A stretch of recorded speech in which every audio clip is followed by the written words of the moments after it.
I think it's fair to say that American Samoa, an unincorporated territory of some 77 square miles, is one of the lesser known of the U.S. territorial possessions.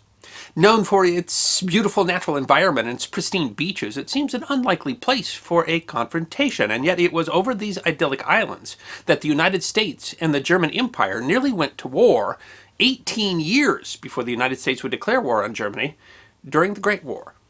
This small group of Pacific islands, thousands of miles away from the capitals of Germany and the United States, became the focal point of colonial machinations that seemed headed towards conflict until Mother Nature intervened. It is history that deserves to be remembered. The earliest recorded human occupation of the Samoan Islands dates to about 3,000 years ago, and the people of these islands had long-standing trade, combat, and cultural connection to other Pacific Island cultures like Fiji and Tonga. The first known non-Polynesian to sight the island was a Dutchman in 1722. They were named the Navigator Islands by a French explorer in 1768. Contact remained limited until 1830, when European missionaries, whalers, and traders began arriving. The first American ship to visit the islands was the Roscoe in 1821. By the mid-19th century, German, British, and American interests had begun to draw lines over control the island's trade and governance. All had significant political and economic interests in the islands, which became entangled with the dynastic struggles of the ruling lineages of Samoa. The politics of Samoan culture are very complex and deeply tied to the overall culture and structure of Samoan society. But an overview can explain the conflict that would persist through the 19th century. Essentially, there are four paramount chiefly titles, collectively known as the Sons of the Families, that give holders leadership over the royal families of Samoa. In the modern age, all heads of the Samoan state have been one of these four title holders. One person can hold more than one title, and while the titles bestow power and authority over particular regions, they are rarely all held by the same person, leading to civil strife between the families. The senior of the families is Satapua, which largely dominated the leadership position until the 19th century with the arrival of missionaries and European interests. Their primary rival is the Sa Malitoa family. The Samoan indigenous political system was at a disadvantage when it ran into the organized interference of Western nations. The various families frequently fought amongst each other in the 19th century, but from the 1840s, the Royal Navy started openly supporting one side or another. Malitoa became the ascendant family by the 1850s, but not without rivals. Germany found a significant economic resource in copra, the dried meat of coconuts, and German plantations accounted for as much as 70% of commerce in the South Pacific at the time. By the 1860s, the Samoans decided to form a single government that would be centralized in the position of Tawhaiifa, or king, meaning one supported by four, and originally referring to an individual who held all four paramount titles. But even with a single family nominally in charge, disputes broke out between two Malitoa leaders, Laupepa and his uncle, Talavo, over who should be king, which had become a powerful position thanks to recognition by the foreign powers. The British supported Laupepa, and he was the son of the former leader, but the Samoans had a custom of the right of the remaining brother, which gave legitimacy to Talavu. In 1873, a Samoan constitution and national government was put together, a combination of Western institutions with native ones. The kingship, however, was still officially vacant. Struggles between the two families repeatedly boiled over into violence, and numerous native groups sought alliances or even annexation by foreign powers. In 1878, a treaty of peace and friendship between the United States and the Samoan government was concluded, and shortly after, similar treaties were made with Germany and the UK, and Germany and the US established harbors in the islands. Peace was finally obtained when the foreigners chose to support Talavu as king in 1879, but the new king died in 1880. The rest of the century would focus on a dynastic struggle between these two families, with the colonial powers interfering freely throughout.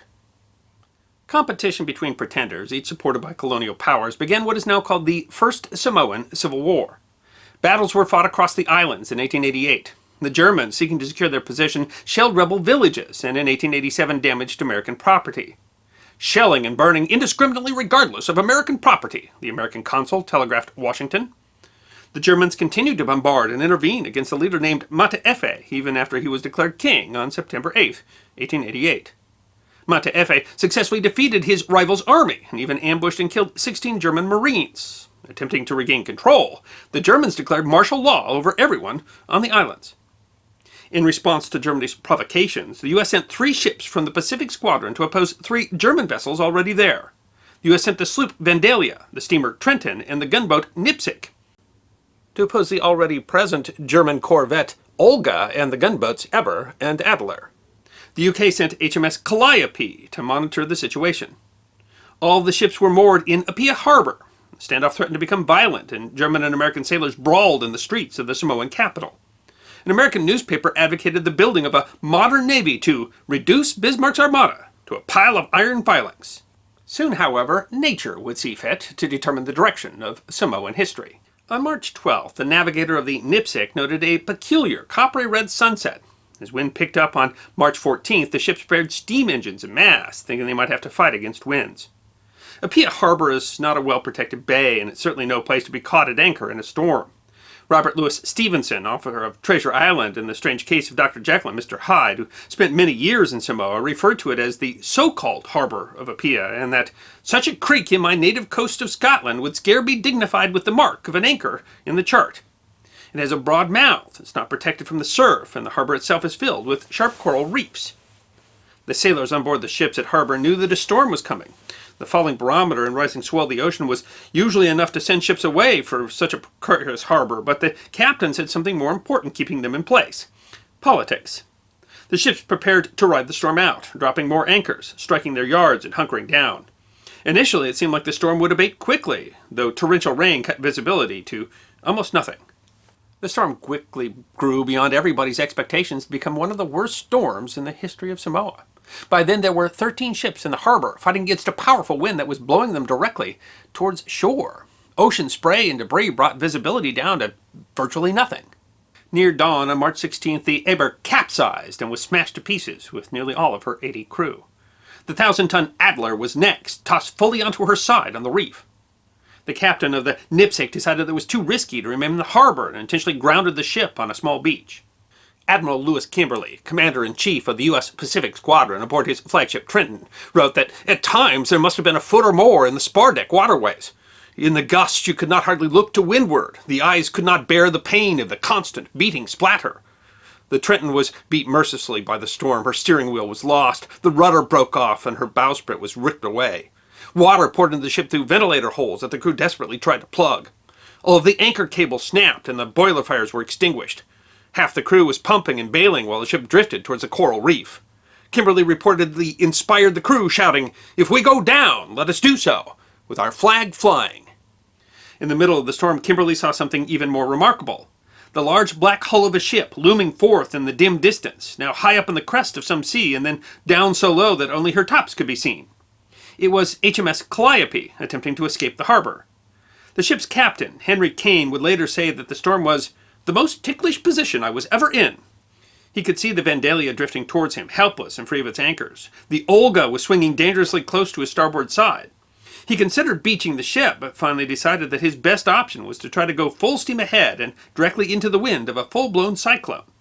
In making the passage, the vessel literally stood on end, the water coming in and out of the bows as she dipped, running aft immediately as she rose. I really wondered how the machinery and rudder stood the strain, Kane said. The Calliope was the most modern ship in the harbor, built mostly of steel and with the most powerful engines. The ship powered forward against the storm, making its way little by little. The propeller of the ship continually lifted free from the surf.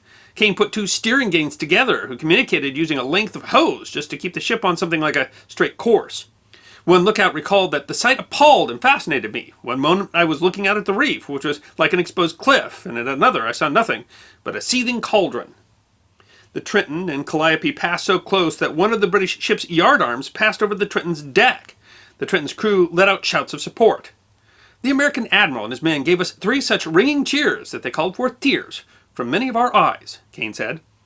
At an average of only 1 knot, Calliope escaped the harbor. Trenton was still in danger, but was possibly saved by Lieutenant Robert M.G. Brown. Brown suggested that the men got up into the ship's rigging, which made a kind of sail and provided enough wind resistance for the ship to steer away from the worst of the reef. While the Vandalia was sunk completely, the Trenton was able to keep its main deck above water. Only 1 crewman died aboard the Trenton. The last American ship, the Vandalia, was grounded beside her. Her captain had been swept off the ship by the sea, and dozens of others died aboard. The last German ship, the Olga, was able to ground itself. At least 147 men died, and more, including men that died aboard the sunken merchant vessels and on shore. Calliope returned 3 days later to find all of the ships in the harbor sunk. The Nipsic, though badly damaged, would be refloated and repaired, and the Olga would also return to service. All the others were considered lost. During the storm, local Samoans fought hard to help save the men trapped aboard the ships. One Samoan chief was given a longbow for leading a rescue boat out to the stranded Trenton. Others were given medals. For his efforts, Kane was cited for nerve and decision, given command of HMS Victory and later promoted to admiral and knighted. After the storm, the New York World wrote that the awful devastation wrought in the harbor of Apia makes our recent quarrel with Germany pure petty and unnatural. The war drums ceased beating, and Germany repudiated the aggressive actions of their local representatives. Without input from Samoa, the three governments made peace in Berlin with the Berlin Act. But continued fighting between factions led to a second Samoan civil war in 1898 and 1899, ultimately leading to the tripartite convention of the three colonial powers. Deciding the joint rule had been a failure, Germany, the US, and the UK partitioned the islands.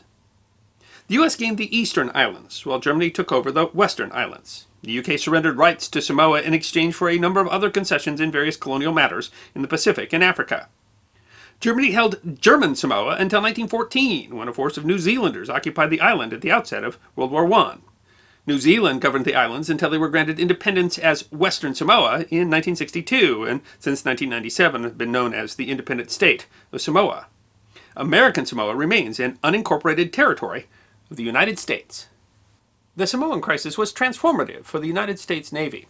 The escape of HMS Calliope was due in no small part to the daring of her crew, but it was also a much more modern, steel-hulled vessel, whereas the United States ships were still largely of the sticks and strings variety and outdated. The Nipsic had been rebuilt in 1874, and the Trenton and Vandalia had both been launched in 1876. America had recognized the need to modernize their fleet before the storm, but Robert Louis Stevenson said of the Cyclone that it founded the modern Navy of the United States. The survival of HMS Calliope was an impressive testament to a new kind of navy, one which led to a revolution in American shipbuilding, especially after Andrew Carnegie agreed to build nickel-steel plating for warships in 1890. 3 modern battleships, USS Indiana, Massachusetts, and Oregon, were authorized in 1890. At the time of the Cyclone, the U.S. had the 12th largest navy in the world, but by World War I, it was the 3rd largest. The Samoan Crisis was a defining moment in the history of Samoa and in the interests of the United States and Europeans in the Pacific, but it was also, of course, a prime example of the awesome power of nature, and likely to the men in the harbor that night, of the comparative smallness of human ambition. I hope you enjoyed this episode of The History Guy, short snippets of forgotten history between 10 and 15 minutes long, and if you did enjoy, please go ahead and click that thumbs up button. If you have any questions or comments or suggestions for future episodes, please write those in the comment section. I will be happy to personally respond. Be sure to follow The History Guy on Facebook, Instagram, Twitter, and check out our merchandise on teespring.com. And if you'd like more episodes on forgotten history, all you need to do is subscribe.